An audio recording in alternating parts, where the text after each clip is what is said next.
Ok, vamos a dar comienzo a nuestro webinar de hoy, en el cual está invitado el doctor Randy Siloska. Primero, ante todo, quisiera dar las gracias a los usuarios por estar presentes el día de hoy y a todos aquellos que se están conectando de diferentes países, de Colombia, de México, de Bolivia, Ecuador, Argentina, de Brasil, de Venezuela y de Estados Unidos también. Un placer tenerlos con nosotros. Quisiera, ante todo, presentarme. Soy Rubén Briceño, yo soy director del grupo de empresas de ASI Global, el cual representa un grupo de filiales. Una de ellas está dedicada al desarrollo de hoteles, de real estate comercial en el sur de la Florida, especializándonos en hoteles en este momento. Tenemos otras empresas, los cuales también son filiales nuestras. Una de ellas es un Regional Center o una licencia del Departamento de Inmigración nuestro. También tenemos otra empresa que es American Strategic Investment, que se dedica al asesoramiento de inversionistas en el país, en Estados Unidos, conjuntamente con abogados y relacionados. Tengo conmigo al doctor Randy Siloska, quien representa al bufete Coulson O'Connor, una gran firma de abogados a nivel mundial. Gracias por estar con nosotros, doctor Siloska. Gracias por la invitación, Rubén. No, gracias a usted. El doctor Siloska es un abogado de inmigración con más de 33 años, especialista en inmigración y en las diferentes visas que vamos a tratar en este webinar.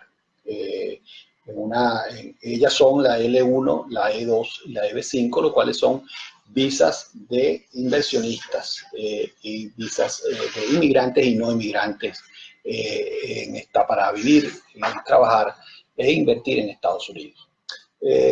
Doctor Siloska, vamos a comenzar, si usted puede, por favor, con describirnos en relación a la L1. ¿Qué es la L1? ¿De qué se trata la visa L1? ¿Quiénes son las personas que pueden aplicar? ¿Qué requisitos, montos, etcétera? Yo le voy a ir preguntando para que nuestro público vaya respondiendo sus inquietudes, y también estamos abiertos a responder preguntas en vivo o después al final podemos también responderla vía email.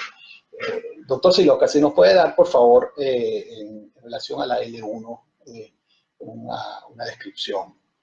Bueno, primero para categorizar la visa L1 es una visa no inmigrante, que es una visa que está disponible a una empresa extranjera que ha estado operando activa por mínimo 3 años, que decida abrir una subsidiaria o filial en los Estados Unidos.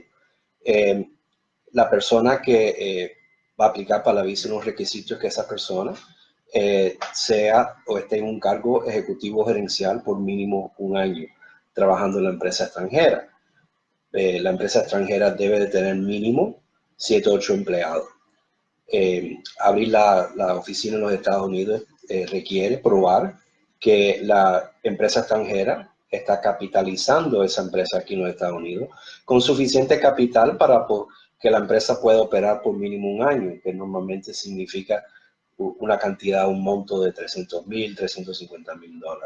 Es decir, doctor Siloska, en resumen, la L1 es una inversión que hace una empresa en el país de origen, es decir, en alguno de los países de las personas, de los usuarios que nos están oyendo, tal vez Colombia, Venezuela, México, Brasil, etc.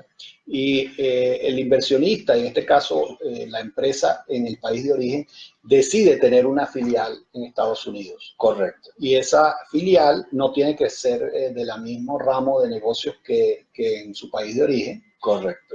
Y esa filial aquí pues tiene un plan de negocios o es una empresa que decide adquirir también la empresa matriz en el país de origen aquí en Estados Unidos.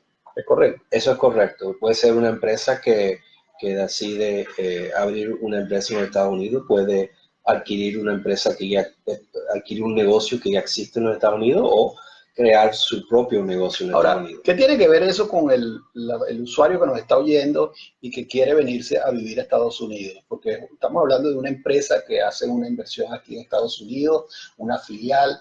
¿Qué tiene que ver eso con la persona que quiere realmente venirse a Estados Unidos y trabajar legalmente y estar aquí legalmente? Bueno, el beneficio de la visa es que la persona que aplica, si califica, si ha estado trabajando en un cargo ejecutivo gerencial, puede aplicar y le otorgan la visa, normalmente inicialmente por un año, al aplicante y también al cónyuge y los hijos menores de 21. Esa persona puede vivir, trabajar en los Estados Unidos y la esposa puede vivir y trabajar, le dan permiso de trabajar a la Ok, esposa. entonces en resumen, Roxiloca, esa empresa transfiere a un ejecutivo a Estados Unidos y ese ejecutivo es la persona pues, que tiene la visa L1 y su familia igualmente. Ahora, en términos de montos, ¿cuánto es el monto que debe invertirse para una L1? ¿En qué promedio estamos hablando? Yo he oído promedios de entre 300 a 400 mil dólares de inversión o de compra, si vas a comprar una empresa que ya está en funcionamiento, pues tiene que ser una empresa que tenga empleos, que esté generando income, que tenga ciertas características. ¿Puede elaborar un poco sobre eso? Sí, correcto. La empresa que uno, si va a comprar una empresa aquí en los Estados Unidos o va a crear su propia empresa, uno tiene que analizar que va a haber un costo asociado con eso. El costo obviamente va a incluir empleados, porque para poder mantener esa visa activa, poder renovar esa visa, necesitas mínimo en los Estados Unidos 7 a 8 empleados. Y eso es algo que si empiezas a añadir números, puede salir costándote en 3 años 1 millón, 1.3, 1.4 millones de Wow, dólares. es bastante. Es bastante dinero.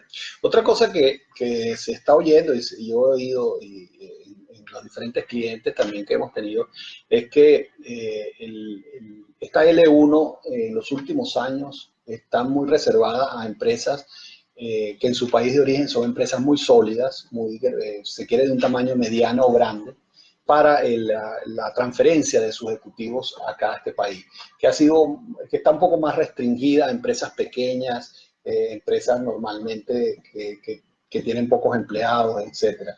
¿Es cierto eso, doctor Silosca? Sí, eso es correcto. Con el Congreso inicialmente creó la visa L1, la crearon para empresas multinacionales, empresas con muchos empleados en el extranjero que querían abrir una subsidiaria afiliada en Estados Unidos. Últimamente se ha puesto muy difícil conseguir aprobaciones de aplicaciones de L1 porque el Departamento de Inmigración está buscando empresas que tengan muchos empleados en el extranjero y tengan bastante ingreso. Entonces, para empresas pequeñas o medianas se ha puesto muy difícil. Claro, claro. Ok. Bueno, yo creo que hemos cubierto un poco lo que es la visa L1. Los tiempos, tal vez, los tiempos de la aprobación y las renovaciones, creo que la aprueban primero por un año, dependiendo de la empresa. Correcto. Si es una empresa nueva, y después hay una renovación, una segunda renovación, a la cual la persona puede aplicar a las residencias, de ser el caso. Sin embargo, pues como usted ha dicho, estas empresas tienen que ser empresas sólidas, tienen que haber generado empleo, tienen que generar income. Sí, tiene que tener una serie de requisitos para que esta visa proceda. Es una visa, si se quiere, costosa. Es una visa muy costosa. Muy costosa. Muy bien, vamos a otra visa, que es otro de los temas que nos trae hoy a este webinar, que es la E2, la famosa E2, que ahorita está también muy de moda. Usted nos podría elaborar en sí sobre qué es lo que es la E2, quiénes son las personas que pueden aplicar a ella, cuál es la diferencia fundamental con la L1, ese tipo de detalles, por favor, doctor. ¿Cómo no? La E2 básicamente, como la L1 es una visa no inmigrante, que permite que el aplicante pueda vivir, trabajar y dirigir su empresa en los Estados Unidos. También el beneficio de la E2 es que le permite que su esposa e hijos menores de 21 tengan la visa. Pero el requisito más importante es que la visa solo está disponible a ciudadanos que son ciudadanos de países que tienen tratados de comercio bilateral con el Estados Unidos. Ejemplos de estos países sería la Comunidad Europea, España, Italia. O sea, Venezuela, por ejemplo, un nacional de Venezuela puede aplicar a esta No, visa. desafortunadamente no hay tratado de comercio bilateral entre Estados Unidos y Venezuela. Lo hay entre Estados Unidos y Argentina, Chile, México, pero Venezuela no existe. Uno puede tener un pasaporte venezolano y a lo mejor también tener un pasaporte italiano y aplicar para la visa, no obstante.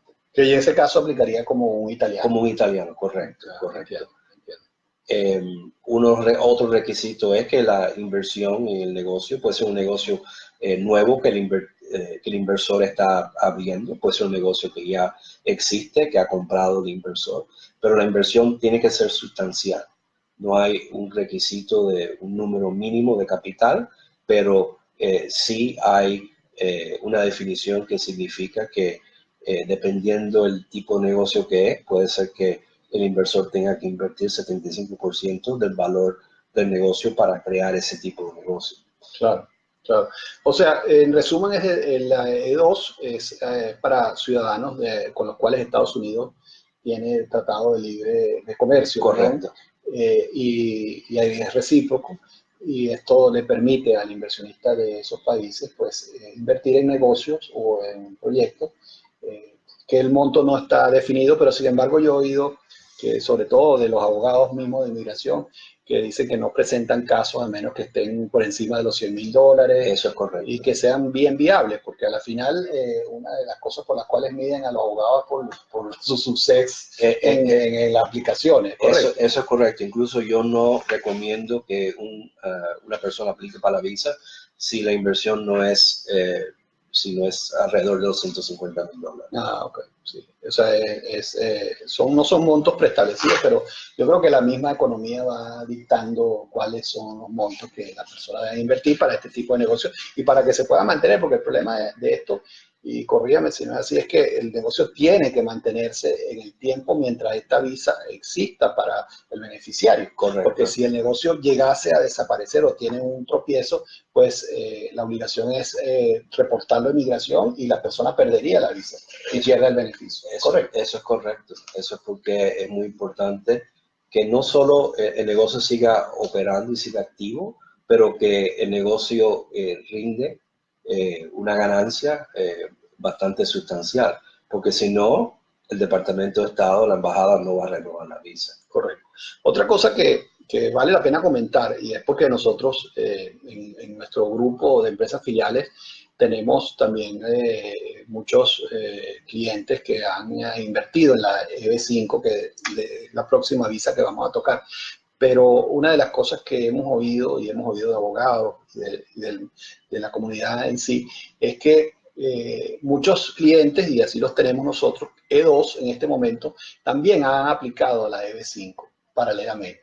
Y esto lo dicen porque no es una residencia, es una visa que puede ser que el gobierno en un momento dado decida cambiar sus regulaciones y decida no extenderla, no seguir aprobando E2. O sea, ven cierta inestabilidad en lo que es hoy en día esta visa E2 y esto es una de las desventajas que están viendo en relación a la E2 y por eso nosotros mismos tenemos clientes que a mí al principio me han sorprendido que son E2 y que tienen su visa aquí y han aplicado a la EB5 que es la que los lleva a la residencia directa. Eso es correcto. Incluso yo tengo clientes de México, por ejemplo, que tienen visa E2 y están muy nerviosos porque el presidente Trump ha dicho que va a renegociar o va a eliminar el tratado de comercio entre los Estados Unidos y México. Y si eso ocurre, esas personas, esos individuos que tienen la visa pueden perder su visa. Claro, y eso porque la visa E2 no es una visa estable en temas de... Y además no lleva a la residencia. No, y no lleva, y ese es el problema más grande, es que la visa no llega a la residencia. Entonces algunas personas utilizan la visa como un puente mientras que esperan para la aprobación de la EB5. Claro, es correcto. Ok, bueno, creo que hemos tocado en algo de detalle lo que es la visa E2. De todas maneras, cualquier pregunta, por favor, la pueden hacer vía en vivo o si no, enviarnos un email y con muchísimo gusto el doctor les puede responder en relación a cualquiera de sus dudas que tengan.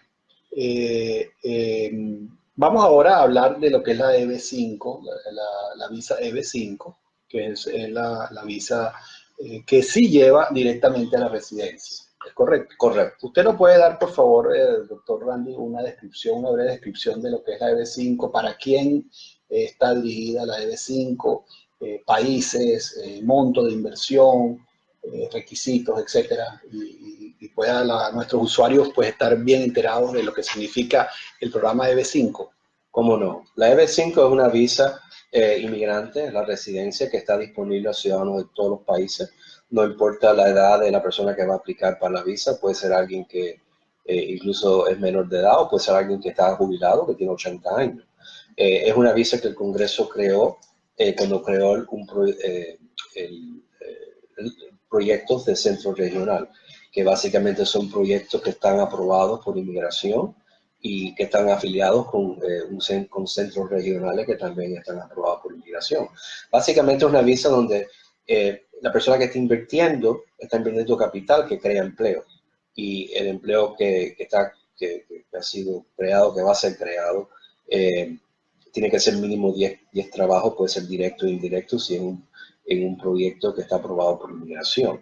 El monto de la inversión hoy en día es $500,000 si es una área de alto desempleo. Si es una área que no es de alto desempleo, es 1 millón, pero esos montos van a cambiar. Seguramente cambiarán no más tarde de septiembre de este año. Claro. Entonces, en resumen, doctor Silosca, la EB5 es un programa creado por el gobierno para básicamente estimular la economía mediante la creación de empleos por inversión extranjera. Es decir, los extranjeros que deciden irse en este tipo de visa aplican, invierten en este momento $500,000 y tienen la posibilidad de aplicar a su residencia americana. Cuando decimos que en este momento, porque en los últimos 2 años han habido intentos de cambio de este monto, sobre todo del monto de la ley general, pero del monto, y se dice que va a aumentar y probablemente aumente, si no este año, el año que viene, pero ahorita en septiembre viene una fecha límite también que puede ser que aumente y ahí pues tengamos otro monto que puede ser 900,000, 1 millón, etc. Un monto que ha estado en 500,000 durante 30 años. Correcto. Entonces, si se indexara ese monto, pues sería mucho más de $1 millón. Sin embargo, bueno, están pensando en los 900, etc. Lo importante de la EB5 es que va directo a la residencia. El aplicante, una vez haber hecho la inversión y haber cumplido ciertos requisitos, que ahorita vamos a hablar de uno de ellos, que para mucha gente es un dolor de cabeza, pero esto es es relativamente fácil porque es probar el origen de los fondos. Normalmente correcto, el origen de los fondos pues, es saber desde que se originan hasta que llegan a Estados Unidos y hacer esa prueba, porque básicamente el gobierno quiere saber que esos fondos han sido creados legítimamente, como es lógico. Para mucha gente piensa que esto es dificilísimo, pero no es así realmente. Yo quisiera que nos comentara un poquito sobre esto. Hay incluso gente que no puede aprobar de una manera directa los fondos. No significa que son ilegítimos, sino que por algunas razones en sus países, tipos de cambios, problemas de controles, etcétera, no tienen la documentación completa, pero esto se puede solucionar, ¿es correcto? Sí, es correcto. Incluso el origen de fondos no, en la mayoría de los casos no es un tema tan complicado, mientras que uno contrate una firma o estudio de abogados que son competentes, un abogado competente y sabe cómo hacer el análisis del origen. Incluso los fondos que un inversionista puede utilizar en EB5 puede ser fondos que ha recibido como regalo de otra persona. Correcto, que es una cosa que se prueba con una declaración jurada. Pero una donación. Entonces, el origen de fondos básicamente se prueba por medio de estados de cuenta bancarios, declaraciones de impuestos, títulos de propiedad o bienes raíces que la persona ha vendido, capital que ha recibido de una donación, si un familiar fallece y le deja capital a la persona, eso también es fácil de probar. Entonces, no es tan complicado como las personas piensan. Claro. Incluso muchas veces, si uno tiene un caso que puede ser un poco sofisticado, nosotros podemos trabajar con una firma de contadores internacionales y ellos pueden preparar un reporte que detalla el origen de fondos. Claro, hay muchos casos ahorita también clientes que tenemos que son de estudiantes, Sí. estudiantes incluso aquí en Estados Unidos, que están ya en sus últimos años ya para graduarse o incluso están entrando a un permiso de entrenamiento aquí en Estados Unidos y deciden que quieren quedarse en Estados Unidos a trabajar. Y lo que ha ocurrido es que sus padres le donan este dinero a estos estudiantes y estos estudiantes aplican a la EB5. Y esto nos lleva a un tema bien importante que es el tema del tiempo de la obtención, de la posible obtención de la residencia americana a través de la inversión en EB5, porque da un tiempo que mucha gente lo ve muy positivo y entiendo que es entre 18 o 20 meses en promedio para que se apruebe la aplicación.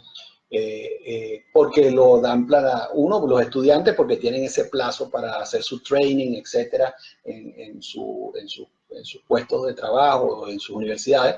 Y por el otro lado, la gente también que está en sus países, pues tiene un tiempo de espera para planificar, para ver el tema fiscal, para los temas de si tienen que vender propiedades, etcétera. Les da ese tiempo extra que necesitan para esto. Entonces, mucha gente ve esto muy positivo. Nosotros, en nuestro centro regional, que ahorita les voy a explicar un poquito sobre nuestros proyectos y nuestros centros regionales, hemos tenido sorpresas agradables porque nos han aprobado proyectos en promedio en 7 meses incluso. Entonces eso ha sorprendido gratamente a los inversionistas también. Pero el caso es que en promedio ahorita está tardando ese promedio y eso es debido a la carga de trabajo de inmigración. Correcto, normalmente el promedio, como usted dijo, es de 18 a 20 meses para que aprueben la aplicación. Y después, si la persona está en los Estados Unidos y quiere hacer un cambio de un ajuste de estatus de residente, serían otros 3 o 4 meses. O si está en su propio país, se puede procesar con el consulado, la embajada. Pero estás hablando total de como 20, 22, 24 meses para adquirir la residencia, básicamente 2 años. Claro, que le da el tiempo necesario para planificar, correcto, etcétera. Y como sorpresa en los casos nuestros que ha sido antes, correcto, mucho antes. Eso es importante. Ahora hay una pregunta que también mucha gente se hace y es que ¿qué pasa si me dan la residencia y yo no estoy preparado todavía para emigrar a Estados Unidos? ¿Cuánto plazo tengo? ¿Puedo pedir un permiso que me permita no perder mi residencia? Porque precisamente la residencia es para uno venir a residir a Estados Unidos. Correcto. Pero existe este tipo de permiso. Sí, bueno, y primero, después de la aprobación, uno puede decidir cuándo empezar a procesar la residencia si lo quiere hacer en su propio país. Después que vaya uno a la entrevista, tiene 180 días de entrar a Estados Unidos. Después, uno puede pedir un permiso especial que se llama el Reentry Permit, donde uno puede estar ausente de Estados Unidos por 2 años y no perder la residencia. Ese tiempo, obviamente, uno no lo puede utilizar para la ciudadanía, pero uno puede permanecer afuera sin abandonar la residencia. Okay. O sea que sí hay tiempo para esa gente que no quiera de inmediato entrar. Bueno, qué bueno. Entonces, haciendo un resumen, el programa de EB5, un programa creado por el gobierno federal para básicamente estimular los sectores en Estados Unidos que tienen poco empleo. Se basa fundamentalmente en la creación de empleo bajo una inversión extranjera. Los inversores, los inversionistas pueden aplicar mediante esta inversión para la residencia americana. Y otra cosa importante que no hemos tocado es que este dinero que invierten y el modelo que se está usando ahorita es un modelo de préstamo. Este dinero se le regresa según el proyecto a un promedio de 5 años más un incentivo anual. Correcto. Sí, inmigración requiere que el capital que el inversionista ponga en el proyecto esté a riesgo por mínimo el tiempo que la persona toma en adquirir la residencia condicional y después el tiempo de convertir esa residencia condicional en permanente. Ese periodo de tiempo puede ser hasta 5 años, eso es porque todos los proyectos aguantan el dinero en el proyecto hasta mínimo 5 años. Claro, 5 años es el tiempo promedio también que un proyecto ya está listo para devolver el dinero, se ha estabilizado, etcétera. Pero es importante cuando se habla de residencia temporal y residencia permanente es que desde que se establece se aprueba la residencia a un promedio de entre 18 y 20 meses, ya la persona puede residir aquí, puede trabajar, tiene los mismos derechos que cualquier residente normal. Sí. Lo único que le ponen una condición a que inmigración verifique que se crearon los puestos de trabajo. Correcto. Y una vez verificado, pues le quitan esa condición a esa residencia. Correcto. La persona es un residente con todos los beneficios que cualquier residente tiene. Correcto. En esta visa es importante la escogencia también de los proyectos, ¿no? Esa es la parte más importante. Uno tiene que invertir en un proyecto que tenga un riesgo mínimo para desarrollar el proyecto y también para devolver el capital que el inversionista ha puesto en el proyecto. Entonces, esa es la decisión más importante y una que normalmente no es muy fácil, pero obviamente si uno mira y analiza los proyectos, ve claro. Los proyectos que tienen menos riesgo. Claro. Todo proyecto tiene riesgo y es obvio que existe un riesgo. Sin embargo, se trata de minimizar los riesgos y de que los objetivos se cumplan. En este caso, en la EB5, pues que se cumpla el objetivo de obtener la residencia bajo su aplicación y también obtener el dinero de vuelta a los 5 años cuando esté dispuesto a hacer esto. Para eso, yo voy a permitirme hablarles un momento, si me permite, doctor, sobre nuestro proyecto, sobre nuestra estructura. Como les dije al principio, nosotros somos un grupo de empresas que tenemos varias filiales aquí en Estados Unidos. Una de ellas se encarga del desarrollo de real estate comercial, con énfasis en hoteles. Y este es uno de los programas que utilizamos dentro de esta estructura para financiar estos proyectos.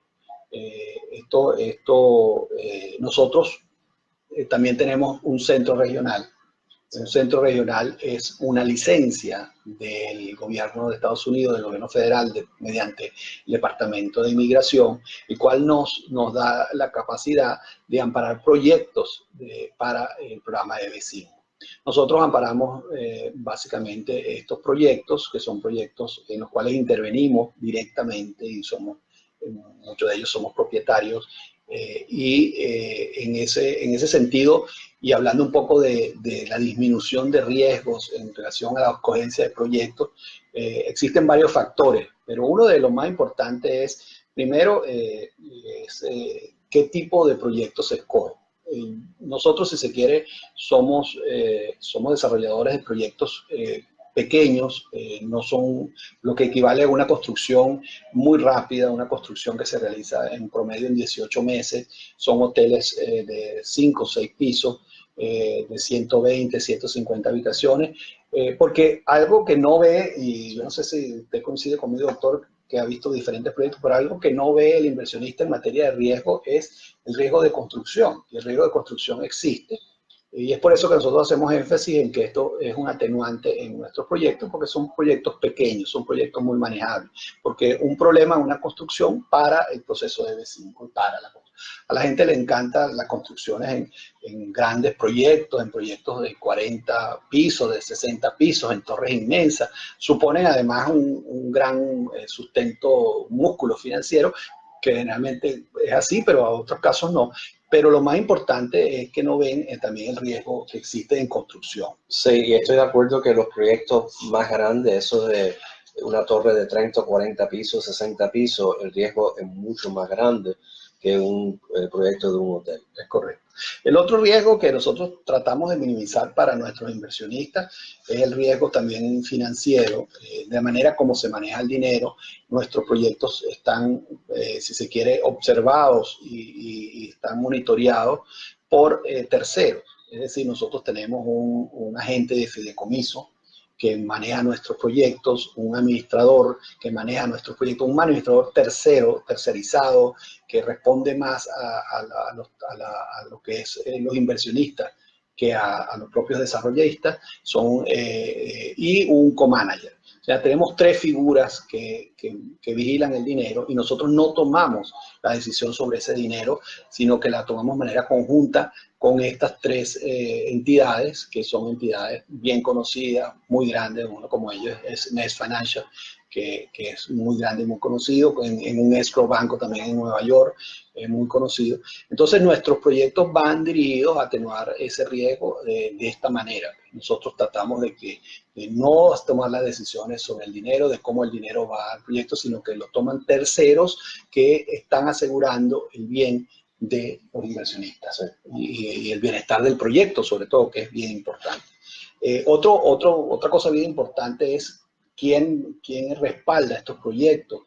Nosotros estamos con las cadenas más grandes de hoteles en Estados Unidos, y eso es bien importante porque una cadena de estas, para dar su licencia para que se construya un hotel de esto, pues de alguna u otra manera ha hecho una buena due diligence en relación a lo que son los desarrollistas, lo que es el proyecto, y en su éxito también económico, como operativo, que es bien importante.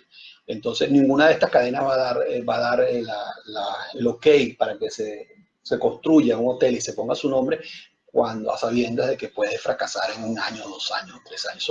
Son sitios escogidos con mucha lupa por los desarrollistas y por las cadenas hoteleras, que es bien importante porque sin la aprobación de estas cadenas hoteleras nosotros no construimos este tipo de hoteles, y así lo hemos hecho.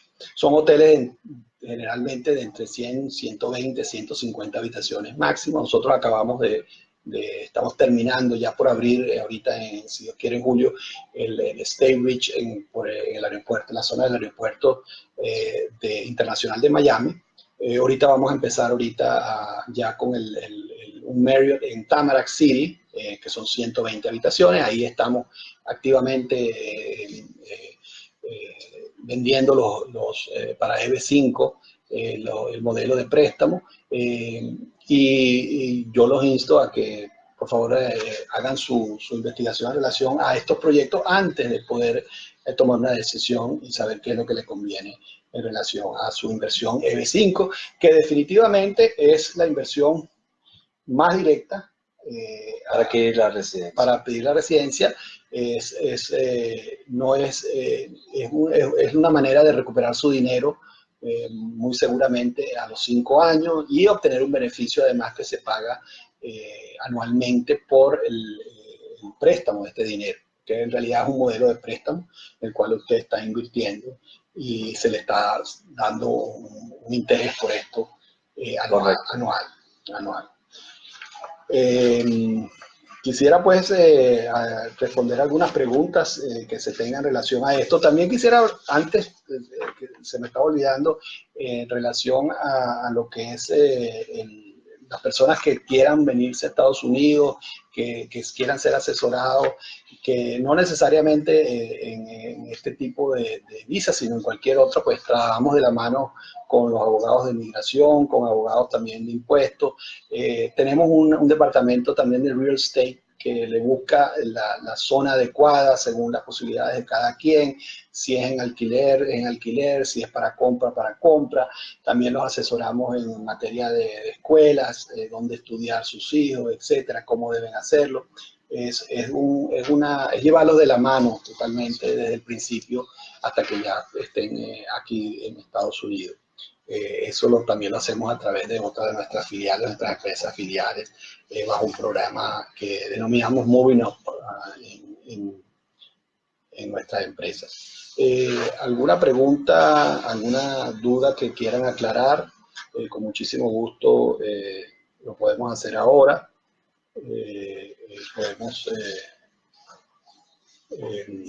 Déjame ver qué preguntas tenemos a nuestra productora.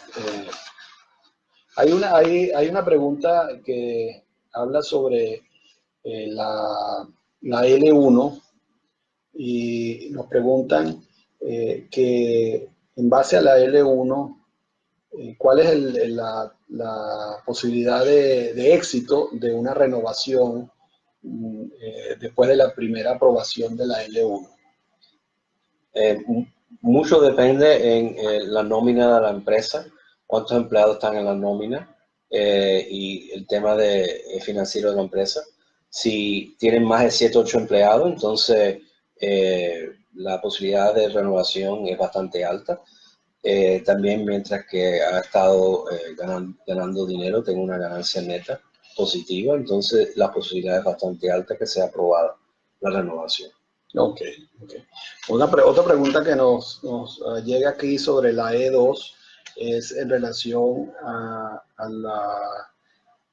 la posibilidad de vender el negocio y comprar otro mientras ya ha sido aprobado la E2 con negocio previo. O sea, es decir, entiendo que la pregunta va dirigida a si yo adquirí un negocio y necesito venderlo, ¿pierdo la residencia al cambiar de negocio o no? Si decide vender el negocio, necesitas reemplazar ese negocio con otro negocio. La empresa que tiene la visa, porque cada visa E2 está atada a una empresa. Esa empresa tiene que tener actividad comercial. Si no tiene actividad comercial, entonces la visa se la van a cancelar. Entiendo, entiendo. Otra pregunta que tengo acá es en relación a la EB5. La EB5 nos preguntan si al aplicar, al aplicar el inversionista tiene, obviamente está casado, pero tiene hijos también de un primer matrimonio. Sí. Que si esos amparan a todos los hijos, sean del matrimonio que sea. Sí, no importa el matrimonio, lo único que es otro tema que hay que analizar es la posibilidad de custodia de la persona que está aplicando y la posibilidad de, si es un menor de edad, obviamente, de poder llevar ese hijo o hija al Estados Unidos con permiso de la padre o madre que no tiene custodia o que tiene custodia. Entonces, es un tema de custodia, pero legalmente tiene los beneficios de la residencia. Ok. Hay otra pregunta aquí que también tiene que ver. Si hace la inversión en miras de obtener una green card, ¿está obligado a vivir en Estados Unidos durante el tiempo que dure el proceso de adquirir este nuevo estatus migratorio de residente? ¿O puedo permanecer en mi país de origen esos 5 años que durará el trámite de la final para obtener la residencia americana? El tema es que uno tiene que entrar a los Estados Unidos después de adquirir la residencia. Ahora, uno puede pedir por el permiso re-entry que le otorgan inmigración y puede permanecer afuera 2 años, pero es difícil poder estar afuera los 5 años, porque si uno está afuera los 5 años va a ser imposible pedir la ciudadanía, porque para pedir la ciudadanía hay que estar físicamente presente 50% de los últimos 5 años, si no, no puede aplicar para la ciudadanía. Claro. Entonces necesita permanecer en los Estados Unidos lo menos 50% de ese tiempo si uno quiere pedir la ciudadanía. Claro. El crema, yo creo que la inquietud es ¿cuánto es el mayor tiempo que yo puedo estar fuera sin tener que venir a vivirme a Estados Unidos? Hablamos un poco de eso cuando estábamos tocando el tema de la EB5, que es en relación a esos permisos que se pueden obtener, sí, que es el Re-Entry Permit. O sea, es decir, la persona prácticamente cuando obtiene esa residencia temporal, después de 22, 24 meses, puede pedir un permiso para estar fuera de Estados Unidos. Correcto. Que generalmente se lo dan por 2 años, y es renovable. Es renovable, correcto. Y las razones por las cuales pide ese permiso, precisamente explicando que por razones sea de su trabajo, de sus intereses principales, aún están en otro país y que no puede ir a residir en Estados Unidos. Ese permiso, doctor Siloska, entiendo que lo conceden, pues no es difícil obtenerlo. No es difícil obtenerlo, conceden fácilmente. Y es además renovable, lo cual correcto, una persona podría, en teoría, permanecer tal vez 4 años, 6 años con este permiso. Lo que sí es que no cuenta para la ciudadanía. Correcto. Tiene que permanecer 5 años acá. Correcto. Para que pueda. Correcto. Es correcto, correcto. Bueno, yo creo que ha sido bien exitoso la sesión de de preguntas y respuestas. Ahora tuviéramos más tiempo, pero ya la productora nos está diciendo que tenemos que que cortar, pero muchísimas gracias a todos. Si tienen preguntas, por favor, y si no hemos respondido todas, por favor envíen sus preguntas a nuestra página web. Ahí pueden, por favor, hacérnoslas llegar y con muchísimo gusto. Nosotros la manera como también llevamos a nuestros usuarios y a nuestros clientes es que generalmente los ponemos en contacto con un abogado de migración primeramente, eso sin costo, y ese abogado de migración puede ser el doctor Silosca, puede ser otro abogado, puede ser también el doctor Carrasquello, les puede dar una asesoría inicial, puede saber exactamente su caso y qué puede ser la visa que más les conviene y en qué momento. Yo les aconsejo que si desean hacer eso, se comuniquen con nosotros, no les va a costar nada. Igualmente la visa que ustedes requieran, lo podemos asesorar, los abogados lo pueden asesorar en materia de inmigración, nuestro equipo le puede asesorar en materia de negocios, en materia de los negocios que existen en el mercado y también en materia de business plan, de planes de negocios que son necesarios para todo este tipo de visas. Muchísimas gracias a todos los usuarios y estaremos con ustedes nuevamente el próximo mes con nuevos temas interesantes para todos. Gracias.